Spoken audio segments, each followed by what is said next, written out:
Pada awal tahun 2022 hari tu, aku ada buat satu video tentang ramalan apa yang mungkin akan berlaku pada tahun 2022 dan ke atas. Bukan ramalan yang macam pawang, macam bomoh tu tau, macam tilik nasib tu. Bukan guys, bukan. Tapi ramalan yang aku buat ni lebih kepada prediction berdasarkan data yang kita ada sekarang ni guys. Pada awalnya, ramai yang kritik aku sebab keluarkan ramalan yang macam tu. Cakap aku nak jadi pawang lah, nak jadi bomoh lah, syirik lah, kurafat lah, macam-macam lah aku kena. Tapi sekarang ni guys, ramai yang cakap apa yang aku present dekat dalam video tu sedang terjadi guys. Salah satu benda yang aku cakap dekat dalam video tu adalah berkenaan tentang climate change dan juga krisis makanan. Video kali ni kita nak kupas jauh lebih sikit tentang climate change dan impact dia pada dunia kita sekarang ni. So guys, korang dah ready? I'm back for Bible Story. Let's talk about climate change.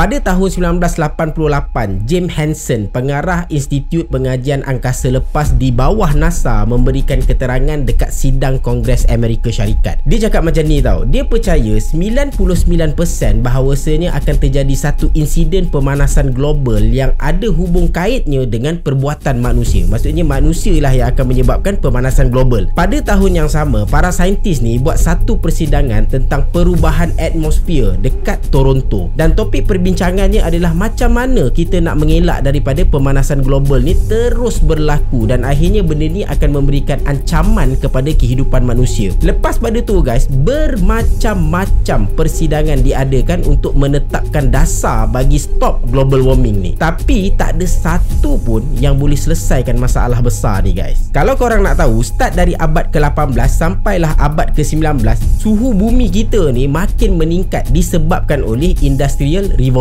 Sehinggalah pada tahun 2020, bumi kita ni capai suhu yang paling panas guys. Disebabkan semua benda ni berlaku, terjadi satu protes yang dilakukan oleh para saintis untuk menyedarkan masyarakat tentang bumi kita ni sedang menghampiri kiamat dan manusia sedang mengalami ancaman kepupusan disebabkan oleh global warming. Protes ni berlaku pada 6 April 2022 dekat depan bangunan JP Morgan, dan ada juga berlaku di beberapa bandar besar lain dekat dalam dunia kita ni guys. Tujuan protes ni simple je guys. Dia tak banyak cerita. Dia orang nakkan semua kerajaan dalam dunia ni serius dalam menangani krisis climate change. Sebab apa? Kerajaan dalam dunia sekarang ni dia orang tak serius dalam menangani isu climate change. Sebabnya IPCC, Intergovernmental Panel on Climate Change, dia keluarkan satu report yang menyatakan kita hanya ada masa sampai tahun 2025 je guys untuk settlekan climate change ni. Dan report ni dia keluar pada bulan April kalau tak silap aku. Kalau kita gagal untuk selesaikan isu climate change ni, suhu bumi akan terus meningkat, dan selepas daripada tahun tu, status bumi adalah tidak selamat untuk diduduki oleh sesiapa pun guys. Sebab apa tak boleh nak duduk dah? Banyak sebab dia guys. Di antaranya adalah pencemaran udara. Korang bayangkanlah, kalau bumi kita ni dah tak boleh nak duduk, tak boleh nak tinggal dekat sini, kita nak tinggal dekat mana?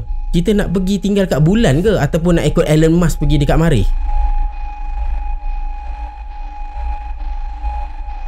Dalam protes yang dilakukan oleh para saintis ni guys, ada benda yang sangat menarik perhatian global, which is tindakan seorang lelaki yang bernama Peter Kalmus. Peter Kalmus ni dia bukan orang sebarang tau. Dia ni adalah seorang saintis yang bekerja dengan NASA, dan dia sangat-sangat faham betapa kritikalnya isu climate change ni. Apa yang Peter Kalmus ni buat? Peter Kalmus ni dia pakai lab coat, lepas tu dia gari tangan dia dekat depan pintu masuk bangunan JP Morgan. Sebab apa dia buat macam tu? Berdasarkan data, bank JP Morgan adalah salah satu bank yang mengeluarkan dana yang sangat-sangat besar untuk invest dan explore pembakaran fosil. Apa dia pembakaran fosil tu guys? Senang cerita macam ni lah. Pembakaran fosil tu adalah minyak ataupun petroleum. So sekarang ni, apa kaitan minyak ataupun petroleum tu dengan climate change? Ingat tak aku cakap tadi, suhu bumi semakin meningkat disebabkan oleh industri revolution. Petroleum ataupun minyak ni adalah punca utama untuk menggerakkan industrial revolution. Kalau tak ada minyak, industrial revolution ni tak akan berjalan berjalan, dan industrial revolution ni adalah penyebab utama kepada krisis climate change. Dia macam ni guys, disebabkan minyak, aktiviti macam perindustrian, pengangkutan, pembakaran terbuka dan macam-macam lagi lah, dia terjadi tanpa ada kawalan. So group of scientists ni cakap, kalaulah masih ada lagi orang yang mendanai syarikat-syarikat besar untuk explore telaga minyak baru, makanya akan ada banyak lagi minyak yang dihasilkan, dan secara tak langsung industri ni akan pulun merevolusikan diri mereka, merevolusikan sektor mereka, dan kita akan susah untuk kawal climate change. Diorang juga cakap yang kita kena kurangkan kebergantungan kita pada bahan bakar fosil ataupun minyak ni. Maksud dia, kita dah boleh start untuk cari sumber tenaga lain selain daripada minyak, batu arang ataupun gas ni untuk menggerakkan industri. Ini adalah mesej yang mereka nak sampaikan kepada penduduk bumi. Walaupun aku memang tak nafikan ada pro and con dalam pandangan yang diorang bagi ni, which is kita boleh debatkan isu ni lagi guys. Tapi guys, yang tragiknya akhir kepada protes yang dilakukan oleh diorang ni guys, kesemua saintis ni termasuk Peter Kalmer sendiri ditangkap oleh pihak polis sebab diorang ni sengaja untuk mencetuskan kontroversi. Sedangkan diorang ni try untuk bagi tahu dekat dunia sekarang ni tahu betapa tenatnya bumi dalam hadap pemanasan global ni.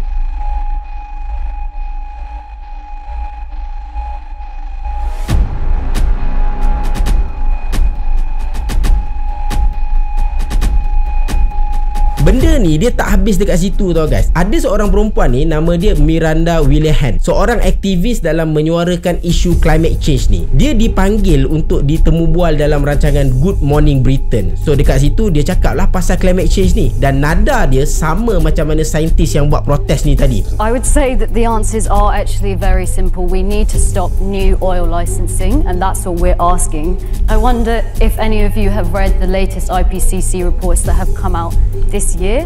You know, what they have said is that we are on the road for climate catastrophe. We are on the road for 3 degrees of warming. This will happen to my generation, to your children's generation, potentially to your grandchildren. And I think we have a moral responsibility to act now. We could set the way for the whole planet by committing to stopping oil. Tapi last guys, dia kena kritik balik disebabkan oleh pendapat dia ni tadi guys. Kalau korang pernah tengok lah movie dekat Netflix tajuk Don't Look Up, ada beberapa saintis yang try untuk bagi tahu dekat public yang dunia dah nak kiamat, dan diorang bagi tahu benda ni dekat dalam satu rancangan TV. End up tak ada orang yang percaya pun masa saintis tu bagi tahu. Bahkan diorang ni kena gelak kot. So sekarang ni the same situation yang berlaku kepada Miranda tau. People would agree that we have to wean ourselves off oil, but at the same time they deeply resent having their personal lives massively interrupted. How big is this thing? Could it like destroy someone's house? Is that possible? Yeah, I don't think any of us want to be disrupting people's lives, but I think given the science and the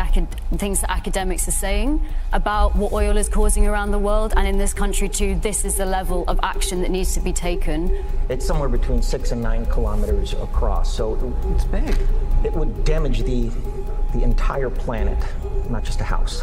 I wonder if any of you have read the latest IPCC reports that have come out this year. Well, as it's damaging, will it hit this one house in particular that's right on the coast of New Jersey? It's my ex-wife's house. I just can't believe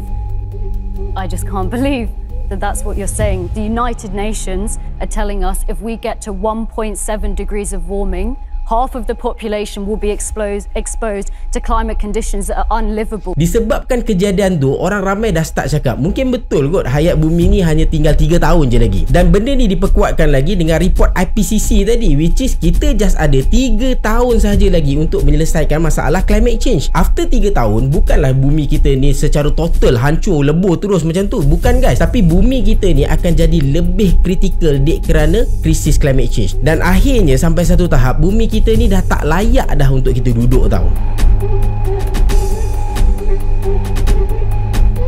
Ada juga teori konspirasi tau yang melekat dengan isu ni guys. Dikatakan semua orang yang buat protes tu ditangkap atas sebab golongan elit global tak nak kita tahu pasal krisis climate change ni guys. Kita tahu pasal krisis climate change ni, tapi benda yang kita tak tahu, krisis climate change ni dah sampai tahap yang sangat-sangat tenat dah. Dan golongan elit global ni tak nak kita tahu pasal benda-benda ni sebab of course bila kita tahu lebih banyak tentang isu climate change, bisnes diorang akan terjejas. Itu sebenarnya. Tapi dari sudut pandang yang lain, saintis-saintis yang buat protes ni ditangkap sebab diorang mengganggu kepentingan umum. Mana taknya ada yang sangat-sangat ekstrim masa diorang buat protes tu sampai diorang tahan lori minyak dekat atas jalan guys. Lepas tu guys, ada juga dia blok jalan, tak bagi apa sahaja kenderaan yang menggunakan bahan bakar untuk meneruskan perjalanan. Sebabnya diorang nak bagi tahu tau yang bahan bakar macam minyak, arang batu atau gas ni adalah punca utama kepada climate change. Diorang nak kerajaan yang ada dekat dalam dunia ni cari inisiatif lain untuk menggantikan bahan bakar fosil. Tapi benda tu susah gila lah nak cakap. Benda-benda macam minyak ataupun gas ni kita pakai hari-hari kot. Dan kita sendiri pun tak boleh nak menafikan benda-benda ni sangat-sangat penting untuk menggerakkan industri. Tapi terpulanglah pada korang. Korang nak tengok pandangan yang mana satu. Sama ada korang nak percaya pada teori konspirasi tu ke, ataupun korang bersetuju dengan mereka ni harus ditahan sebab diorang ni mengganggu kepentingan umum. Tapi benda yang kita tak boleh nak tolak guys, kesan climate change sangat-sangat mengerikan. Dia bukan saja bagi impak pada suhu bumi tau, tapi dia juga akan bagi kesan pada kehidupan sosial secara total. Korang bayangkan macam ni lah, bila suhu bumi makin panas, air sungai makin surut, sektor pertanian akan hancur, krisis makanan akan terjadi, penyakit akan tersebar, kebuluran di merata-rata tempat, jenayah of course and definitely akan meningkat, ekonomi akan jatuh, dan yang paling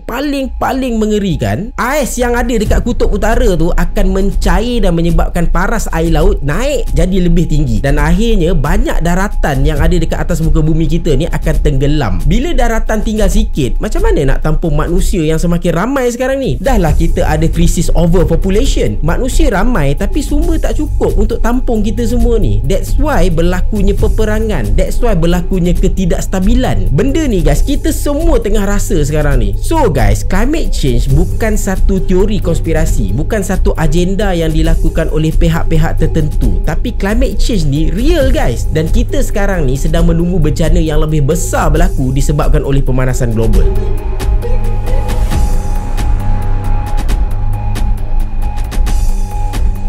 Secara kesimpulannya guys, ada banyak sebab yang boleh menyumbang kepada pemanasan global ni. Dan macam aku cakap tadi, revolusi industri adalah punca utama dalam isu climate change ni. Dan banyak sangat-sangat kempen yang dah dilakukan untuk tangani isu ni, tapi tak ada satu kempen pun yang berjaya menyelesaikan masalah climate change. Bahkan seperti yang kita tahu berdasarkan fakta dan juga data yang ada sekarang ni, suhu bumi terus meningkat dan kita sendiri boleh rasa benda tu. Seolah-olah benda ni macam tak ada jalan keluar tau, tak ada jalan untuk menyelesaikan isu ni. Climate change adalah satu bencana yang sangat-sangat ditakuti oleh semua orang guys, tak kira lah siapa pun kau dekat atas muka bumi ni. Bila bumi ni ada di tahap yang sangat-sangat kritikal, tak ada seorang pun yang boleh lari daripada bencana yang akan berlaku ni. Climate change dia bukan sahaja berkisahkan tentang suhu bumi tau, tapi kalaulah isu climate change ni tak dapat diselesaikan, dia akan mengganggu ekosistem kita secara total, dan kesan dia kepupusan benda hidup atas muka bumi ni akan berlaku sedikit demi sedikit. Persoalan dia sekarang guys, bersedia ke tak kita ataupun dunia ni dalam menghadapi krisis yang sangat-sangat besar ni? Kalaulah ada di antara korang yang rasa climate change ni adalah satu isu yang sangat-sangat remeh, isu-isu biasa macam alah gitu-gitu je kan, korang memang silap besar lah. Climate change is real and bumi sedang menuju ke puncak kemusnahan. Bila benda ni sampai ke puncak dia,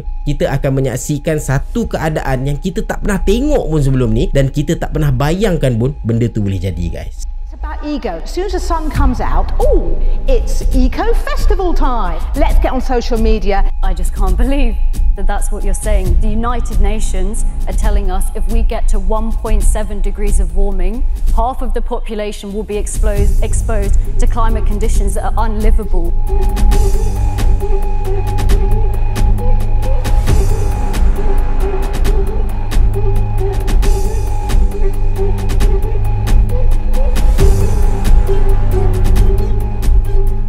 That's all guys untuk video kali ni. Aku harap korang boleh share video ni dekat orang lain supaya dia boleh memberikan peringatan ataupun awareness pada orang lain betapa pentingnya isu climate change. Dan korang jangan lupa untuk like, komen dan juga subscribe Bebel Story untuk cerita yang lebih menarik lepas ni. Kita jumpa lagi at the next video. Assalamualaikum.